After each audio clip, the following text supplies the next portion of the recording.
ਦੂਜੀ ਜਿਹੜੀ ਸਭ ਜੀ, ਤੋਂ ਵੱਡੀ ਖਬਰ ਆ ਉਹ ਇਰਾਨ ਤੇ ਇਜ਼ਰਾਈਲ ਨੂੰ ਲੈ ਕੇ ਹੈਗਾ।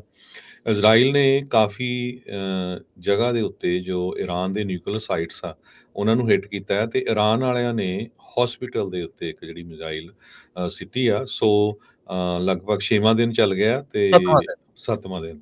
ਸੋ ਜੀ, ਇਹ ਲੜਾਈ ਆ ਹਜੇ ਉਸੇ ਤਰ੍ਹਾਂ ਚੱਲ ਰਹੀ ਆ। ਟਰੰਪ ਹੋਣਾ ਹੀ ਜਿਹੜਾ ਆ ਹਜੇ ਵੀ ਇਹ ਸੋਚ ਰਹੇ ਆ ਵੀ ਅਮਰੀਕਾ ਵਿੱਚ ਇਨਵੋਲਵ ਹੋਊਗਾ ਜਾਂ ਨਹੀਂ। ਜੀ, ਇਜ਼ਰਾਈਲ ਦਾ ਜਿਹੜਾ ਨੇਤਨਯਾਹੂ ਆ, ਬੀਬੀ ਜਿਸਨੂੰ ਕਹਿੰਦੇ ਆ, ਉਹਨੇ ਹਸਪਤਾਲ ਦੀ ਉਸ ਗਰਾਊਂਡ ਤੋਂ ਖੜ ਕੇ ਕਿਹਾ ਵੀ ਇਸ ਦਾ ਪੂਰਾ ਬਦਲਾ ਜਿਹੜਾ ਉਹ ਲਿਆ ਜਾਊਗਾ। ਪਰ ਇਜ਼ਰਾਈਲ ਕਿਤੇ ਨਾ ਕਿਤੇ ਆਪਣੀ ਪੀੜੀ ਥੱਲੇ ਵੀ ਸੋਟਾ ਮਾਰ ਕੇ ਦੇਖੇ ਕਿ ਜਦੋਂ ਆਪ ਉਹ ਹਸਪਤਾਲਾਂ ਦੇ ਉੱਤੇ ਵੀ ਨਾਲ ਦੇ ਨਾਲ ਬੰਬ ਜਿਹੜਾ ਉਹ ਸਿੱਟਦਾ ਆ, ਤਾਂ ਉਦੋਂ ਫਿਰ ਕੀ ਜਿਹੜੀ ਉਹ ਵਾਪਰਦੀ ਆ। ਨਾ ਇੱਧਰੋਂ ਹਸਪਤਾਲਾਂ ਦੇ ਡਿੱਗਣ ਤੇ ਨਾ ਉੱਧਰੋਂ ਡਿੱਗਣ।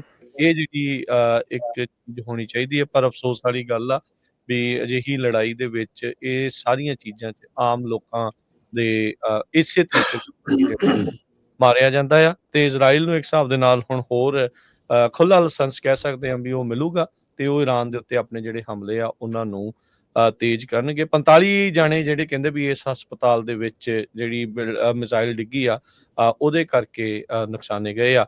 ਇੱਥੇ ਇੱਕ ਹੋਰ ਚੀਜ਼ ਜਿਹੜੀ ਸਾਰਿਆਂ ਦੇ ਸਮਝਣ ਲਈ ਨਾਲ ਦੇ ਨਾਲ ਇਹ ਚੀਜ਼ ਆ ਵੀ ਜਿਹੜਾ ਇਜ਼ਰਾਈਲ ਦਾ ਆਇਰਨ ਡੋਮ ਆ ਉਹ ਕਾਫੀ ਵੱਡਾ ਜਿਹੜਾ ਫੇਲ ਨਾਲ ਦੇ ਨਾਲ ਜਿਹੜਾ ਉਹ ਚੱਲ ਰਿਹਾ ਆ।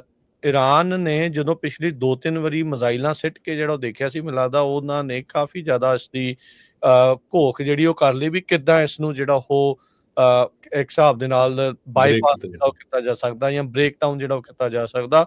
ਸੋ ਉਹਨਾਂ ਦੀਆਂ ਹੁਣ ਮਿਜ਼ਾਈਲਸ ਕਾਫੀ ਵੱਡੇ ਪੱਧਰ ਦੇ ਉੱਤੇ ਇਜ਼ਰਾਈਲ ਦੇ ਵਿੱਚ ਜਿਹੜੀਆਂ ਡਿੱਗ ਰਹੀਆਂ ਤੇ ਇਜ਼ਰਾਈਲ ਨੂੰ ਵੀ ਹੁਣ ਉਹ ਅੰਦਾਜ਼ਾ ਹੋ ਰਿਹਾ ਜਿੱਦਾਂ ਗਾਜ਼ਾ ਵਾਲਿਆਂ ਨੂੰ ਜਾਂ ਇਰਾਨ ਵਾਲਿਆਂ ਨੂੰ, ਇਰਾਨ ਵਾਲਿਆਂ ਨੂੰ ਕਿਸੇ ਨੂੰ ਵੀ ਕਿਤੇ ਹੁੰਦਾ ਆ ਵੀ ਜਿੱਥੋਂ ਮਰਜ਼ੀ ਮਿਜ਼ਾਈਲ ਜਿਹੜੀ ਆ ਕੇ ਡਿੱਗ ਸਕਦੀ ਆ। ਇਜ਼ਰਾਈਲ ਦੇ ਲੋਕ ਵੀ ਇਸ ਟਾਈਮ ਮੁਲਕ ਭੱਜ-ਭੱਜ ਕੇ ਛੱਡ ਰਹੇ ਨੇ।